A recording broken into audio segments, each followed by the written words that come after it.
नमस्ते, welcome to ICT bridge. आज फेरि म तपाईहरुको बीचमा नेपाल शेयर बजारको बारेमा एउटा नयाँ भिडियो लिएर आएको छु। अब सिधै ब्रोकरको खातामा शेयर कारोबारको पैसा पठाउनुहोस्, त्यो पनि अनलाइन मार्फत विश्वको कुनै पनि कुनाबाट तपाईले पठाउन सक्नुहुन्छ। र योभन्दा अगाडि केही प्रश्नहरू छन् तपाईहरुमध्ये कति मित्रहरूले मलाई विगतका दिनमा सोधिराख्नु भएको थियो। त्यो प्रश्नहरू यस प्रकारका छन्। ब्रोकरलाई अनलाइनबाट कसरी पैसा तिर्ने भनेर कतिजना साथीहरूले सोधिराख्नु भएको थियो। कतिजना साथीहरूले अनलाइनबाट खरिद गरेको शेयरको पैसा ब्रोकरलाई कसरी तिर्ने, के कनेक्ट आइपीएसबाट शेयर कारोबारको पेमेन्ट गर्न एकदमै सजिलो छ भनेर पनि कतिजना मित्रहरूले सोध्नु भएको थियो।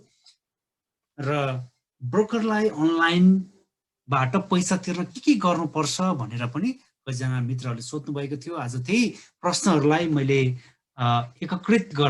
एकत्रित गर्दै आज त्यसको निम्ति मैले एउटा भिडियो बनाउँदैछु, जसबाट तपाईले अनलाइनबाट कसरी अब तपाईले किन्नु भएको शेयरको भुक्तानी गर्न सक्नुहुन्छ भनेर आज म तपाईहरुलाई गरेर देखाउने छु। ब्रोकरलाई अनलाइन मार्फत पैसा कसरी तिर्ने भनेर हेर्नुभन्दा पहिला तपाईलाई चाहिँ यसको लागि के कुराको तयारी भएको हुनुपर्छ भनेर म तपाईहरुलाई देखाउन गइराखेको छु। एकचोटी पहिला हामी त्यसलाई हेरौं। सबैभन्दा पहिला एक नम्बरमा छ कनेक्ट आइपीएस को एकाउन्ट तपाईले खोलेको र त्यो एक्टिभेट भएको हुनुपर्छ। त्यसपछि कनेक्ट आइपीएस मा तपाईको बैंक एकाउन्ट भेरिफाई भएको हुनुपर्छ। यदि बैंक एकाउन्ट भेरिफाई नभएको खण्डमा तपाईले आफ्नो बैंक एकाउन्ट अनलाइन मार्फत सेल्फ भेरिफाई पनि गर्न सक्नुहुन्छ। र कसरी गर्ने सेल्फ भेरिफाई भन्ने यदि तपाईलाई थाहा छैन भने कम्प्लिट गाइडलाइन हेर्नको निम्ति योभन्दा अगाडिको एउटा भिडियो छ। त्यो भिडियोमा मैले यो बारेमा विस्तृत रूपमा भनेको छु र त्यो भिडियोको नाम छ how to link your bank account to connect IPS online भनेर छ र सँगसँगै सेल्फ भेरिफाई भनेर यहाँ स्लाइडमा राखिएको छ। यदि तपाईलाई यो बारेमा अझै कन्फ्युज छ कसरी गर्ने, तपाईको बैंक एकाउन्ट कसरी सेल्फ भेरिफाई गर्ने तपाईलाई थाहा छैन भने चाहिँ तपाईले त्यहाँ गएर हेर्न सक्नुहुनेछ। मैले भिडियोको तल डिस्क्रिप्सनमा त्यसको लिंक राखिदिएको छु र सँगसँगै माथि आई बटनमा पनि त्यसको लिंक राखिदिएको छु, तपाईले त्यहाँ गएर हेर्नु होला। र 3 नम्बरमा छ अनि बैंक खातामा तपाईले किनेको शेयरलाई तिर्न पुग्ने मौजात अथवा रुपैयाँ त्यहाँ चाहिँ पैसा हुनुपर्ने छ।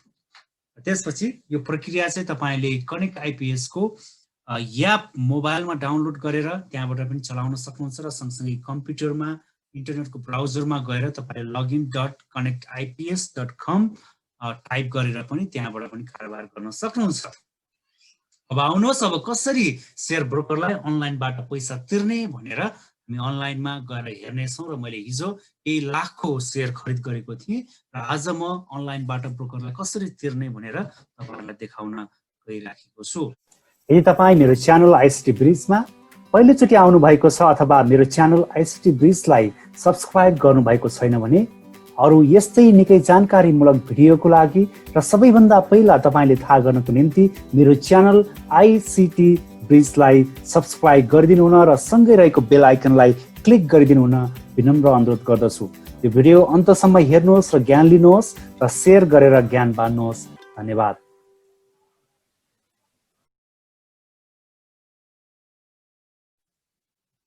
हामी सबभन्दा पहिला कनेक्ट आइपीएस को साइटमा जानेछौँ, त्यहाँ गएर लगइन गर्नेछौँ।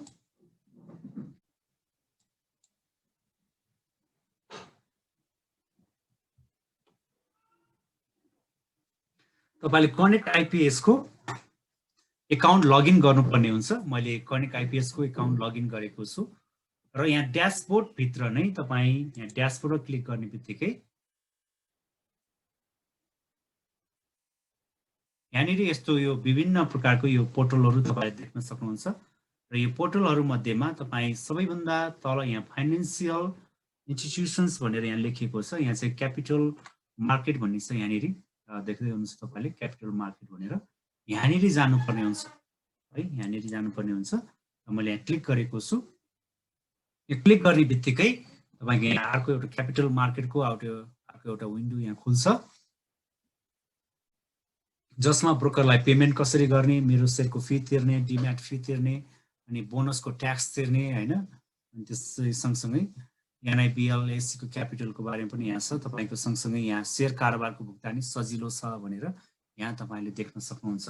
र हामीले चाहिँ ब्रोकरलाई पेमेन्ट गर्नुपर्ने भएको कारणले गर्दाखेरि हामी चाहिँ यो नम्बर 1 मै भएको यो ब्रोकर पेमेन्टमा जानेछौँ र यसमा हामी क्लिक गर्नेछौँ।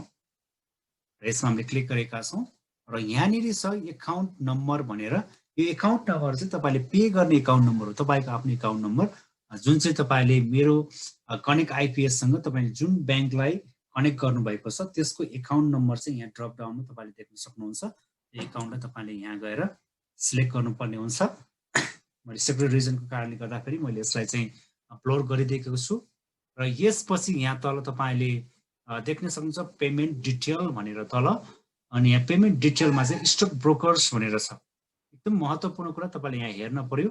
सिलेक्ट स्टक ब्रोकर भन्ने छ, कुन चाहिँ ब्रोकरसँग तपाईले काम गर्दै हुनुहुन्छ त्यो तपाईलाई थाहा हुनु पर्यो हैन, कुन चाहिँ नम्बरको ब्रोकर हो। तपाईलाई यहाँ कुनै पनि ब्याङ्क नम्बर केही पनि चाहिँदैन, यो अलरेडी उनीहरूले इन्स्टल अलरेडी त्यसको चाहिँ सेटअप गरिसकेको हुन्छ। तपाईले यहाँ गएर चाहिँ ब्रोकर मात्रै तपाईले छान्नु पर्ने हुन्छ। मैले चाहिँ 29 नम्बरको ब्रोकरसँग कारोबार गरेको कारणले गर्दा मैले 29 नम्बरको ब्रोकरको राखेको छु। यहाँ क्लाइन्ट नेम भनेर यहाँ छ, तपाईले क्लाइन्ट नेम राख्नुपर्ने हुन्छ। तपाईको नाम के हो भनेर त्यो नेम राख्नुपर्ने हुन्छ। मेरो नाम म यहाँ राख्न गइराखेको छु। र अर्को यहाँ ट्रान्जेक्सन एमाउन्ट यहाँ छ, यो एकदम महत्त्वपूर्ण छ। तपाईले कति एमाउन्ट ट्रान्जेक्सन गर्दै हुनुहुन्छ त्यो तपाईले यहाँ राख्नुपर्ने हुन्छ। मैले 1,50,000 यहाँ राखेको छु, 100,000, 10,000, लाख। र तपाईले यहाँ चाहिँ आफ्नो मोबाइल नम्बर राख्नुपर्ने हुन्छ, तपाईको आफ्नो मोबाइल नम्बर जुन तपाईले त्यहाँ ब्रोकरलाई दिइराख्नु भएको छ त्यो नम्बर। र यहाँ अर्को क्लाइन्ट आइडी छ, तपाईले ब्रोकरसँग कारोबार गर्दा जुन आइडी राख्नु भएको छ त्यो आइडी तपाईले त्यहाँ राख्नुभयो भने एकदमै राम्रो हुन्छ। अब त्यसपछि तपाईले यो गर्नुभन्दा अगाडि फेरि एकचोटि मेक स्योर गर्नुहोस्, यदि तपाईले यहाँ चाहिँ दुई तीनटा खाता तपाईले लिंक गर्नुभएको छ भने तपाईले मेक स्योर गर्नुहोस् तपाईले कुन चाहिँ खाताबाट यहाँ चाहिँ पैसा पठाउँदै हुनुहुन्छ भनेर। अर्को कुरा कुन चाहिँ ब्रोकरलाई तपाईले पठाउँदै हुनुहुन्छ भनेर एकदमै तपाईले यहाँ चाहिँ यो सिलेक्ट गर्दाखेरि चाहिँ एकदमै विचार गर्नुहोस्। यदि अर्को ब्रोकरलाई तपाईले पठाउनु भयो भने त्यो ब्रोकरको एकाउन्टमा त्यो खाता पैसा जान्छ, जसले गर्दा तपाईलाई भोलि अप्ठ्यारो पर्न सक्छ त्यो पैसा फिर्ता ल्याउनको निम्ति। र तपाईले जुनसँग काम गरिराख्नु भएको छ उसलाई नै तपाईले पठाउन सक्नुहुन्छ। अब यो भइसकेपछि तपाईले यहाँ गएर ट्रान्सफर भन्ने एउटा यहाँ बटन छ, यहाँ गएर क्लिक गर्नुपर्ने हुन्छ र यहाँ गएर तपाईले ट्रान्सफरमा क्लिक गर्नुपर्ने हुन्छ। म यहाँ गएर क्लिक गर्छु।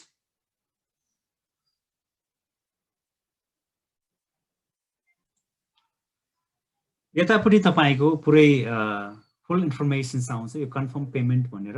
यहाँ माथि सेन्डर डिटेल तपाईले देख्न सक्नुहुन्छ भने त्यसपछि तपाईको डिटेल सेन्डर डिटेलमा तपाईको ब्याङ्कको नाम, ब्रान्चको नाम हैन, तपाईको एकाउन्ट नम्बर, त्यसपछि तपाईको नाम यहाँ देखिन्छ। मैले सेपरेट रिजनको कारणले गर्दा यसलाई ब्लर गरेको छु। त्यसपछि बेनिफिसियरी डिटेल यहाँ पनि तपाईले हेर्न सक्नुहुन्छ, कसलाई तपाईले पठाउँदै हुनुहुन्छ भनेर यहाँ पनि देखाउँछ। ट्रान्जेक्सन आइडी यहाँ छ, तपाईले ट्रान्जेक्सन आइडी तपाईले यहाँ देख्न सक्नुहुन्छ। ट्रान्जेक्सन आइडी तपाईले यहाँ देख्नुहुन्छ। ट्रान्जेक्सन डेट यहाँनिर छ, अनि सँगसँगै स्टक ब्रोकर नम्बर कुन चाहिँलाई तपाईले पठाउँदै हुनुहुन्छ यहाँनिर तपाईको त्यो ब्रोकर नम्बर या मेक स्योर त्यो छ कि छैन तपाईले हेर्न सक्नुहुन्छ। क्लाइन्ट मोबाइल नम्बर, तपाईको मोबाइल नम्बर ठिक छ कि छैन, क्लाइन्ट आइडी तपाईको आइडी ठिक छ कि छैन, र चार्ज एमाउन्ट तपाईले त्यो पठाउँदाखेरि कति रुपैयाँ त्यो चार्ज लाग्छ त्यो पनि यहाँ देखाउँछ। र तपाईले पठाउनु लागेको ट्रान्जेक्सन एमाउन्ट कति हो यहाँ, र क्लाइन्ट नेम तपाईको नाम यहाँ देखाउँछ। त्यसपछि यहाँ ट्रान्जेक्सन पासवर्ड भनेर यहाँ तल तपाईले देख्न सक्नुहुन्छ, त्यो पासवर्ड तपाईले यहाँ राख्नुपर्ने हुन्छ।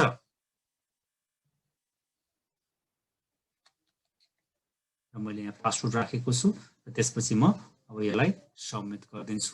हामी चाहिँ यसलाई सबमिट गर्नेछौँ।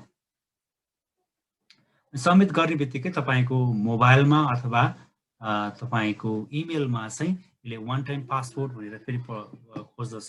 त्यसको लागि चाहिँ तपाईले आफ्नो इमेल गएर चेक गर्नुपर्ने हुन्छ अथवा मोबाइल तपाईले चेक गर्नुपर्ने हुन्छ, जहाँ चाहिँ यसको वान टाइम पासवर्ड यसले पठाउँछ। र त्यहाँ गएर तपाईले त्यो पासवर्ड चाहिँ त्यहाँबाट तपाईले हाल्नुपर्ने हुन्छ। त्यो नहालेसम्म चाहिँ यसले ट्रान्जेक्सनलाई भ्यालिड गर्दैन।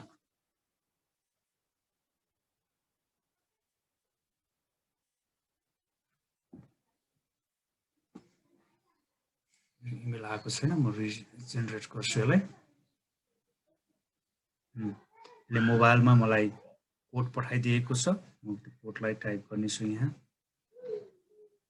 तपाईले त्यो कनेक्ट आइपीएस मा जुन मोबाइल नम्बर राख्नु भएको छ त्यही मोबाइलमा चाहिँ उले यसको नम्बर पठाइदिन्छ।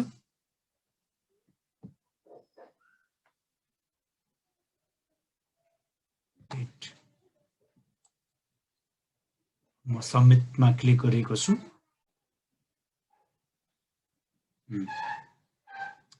अब मेरो पैसा ट्रान्सफर भइसकेको छ। ट्रान्जेक्सन डिटेल, ट्रान्जेक्सन सक्सेसफुल भनेर तपाईँले यहाँनिर देख्न सक्नुहुन्छ। अनि ट्रान्जेक्सन डिटेल यहाँ तल देख्न सक्नुहुन्छ। तपाईँले कति पैसा पठाउनु भयो र चाहिँ सबै डिटेल यहाँ हुन्छ। तपाईँले यसलाई स्क्रिनसट पनि गरेर राख्न सक्नुहुन्छ। ट्रान्जेक्सन डिटेल अनि त्यसपछि ट्रान्जेक्सन स्टाटस यहाँ देख्न सक्नुहुन्छ। यो एकदमै सक्सेस देखेको छ र सेन्डर डिटेल कहाँबाट पठाएको हो भनेर पनि यहाँ सबै डिटेल तपाईँले यहाँ तल हेर्न सक्नुहुन्छ। यसरी तपाईँले चाहिँ अनलाइनबाट तपाईँले किन्नुभएको खरिद गर्नुभएको सेयरको पैसा तपाईँको ब्रोकरलाई सिधै ब्रोकरको खातामा पठाउन सक्नुहुन्छ र यसरी पैसा तपाईँको 1 मिनेटमै तपाईँले पैसा पठाउन सक्नुहुन्छ। जब तपाईँले पैसा पठाइसक्नु भएपछि एकचोटि म तपाईँलाई के आग्रह गर्न चाहन्छु भने तपाईँले एकचोटि फोन गरेर तपाईँको ब्रोकरलाई भनिदिनुहोस् मैले चाहिँ तपाईँको खातामा यसरी पैसा पठाइदिएको छु भनेर उहाँलाई जानकारी गराइदिनुहोस्। ब्रोकरको एकाउन्ट सेक्सनमा तपाईँले फोन गर्नुपर्ने हुन्छ, उहाँलाई यसको बारेमा जानकारी दिनुहोस्। र सँगसँगै तपाईँको जुन क्लाइन्ट आइडी छ, तपाईँको नाम छ, अनि त्यसले चाहिँ तपाईँले पठाउनु भएको पैसाको त्यहाँ भेरिफाई गरिहाल्छ है त। यसरी तपाईँले चाहिँ कनेक्ट आइपिएसबाट तपाईँले हैन जति पैसा तपाईँले सेयर किन्नु भएको छ त्यो तपाईँले पठाउन सक्नुहुनेछ। मलाई आशा छ तपाईँले आज कनेक्ट आइपिएसबाट तपाईँले किन्नुभएको सेयरको पैसा अथवा सेयरको एमाउन्ट कसरी पठाउने भनेर एकदमै सजिलो तरिकाबाट सिक्नु भएको छ। यस्तै तपाईँलाई जानकारीमूलक अरू भिडियोहरू चाहिएको छ भने कृपया तल कमेन्ट बक्समा लेख्नुहोला र म त्यस्तै प्रकारको भिडियोहरू बनाउने प्रयत्न गर्नेछु र तपाईँहरूको बिचमा लिएर आउनेछु। यो भिडियोलाई अन्तसम्म हेरिदिनु भएको निम्ति धेरै धेरै धन्यवाद। यदि तपाईँलाई यो भिडियो मन परेको छ भने कृपया लाइक गरिदिनुहोस्, सेयर गरिदिनुहोस्। कुनै सल्लाह सुझाव छ भने तल कमेन्ट बक्समा लेखिदिनु होला। र अझै पनि तपाईँले सब्सक्राइब गर्न भुल्नुभएको छ भने त्यहाँ नजिकै रहेको सब्सक्राइब बटनमा तपाईँले क्लिक गर्नुहुन म अनुरोध गर्दछु। धन्यवाद। यहाँको दिन शुभ रहोस्। नमस्ते।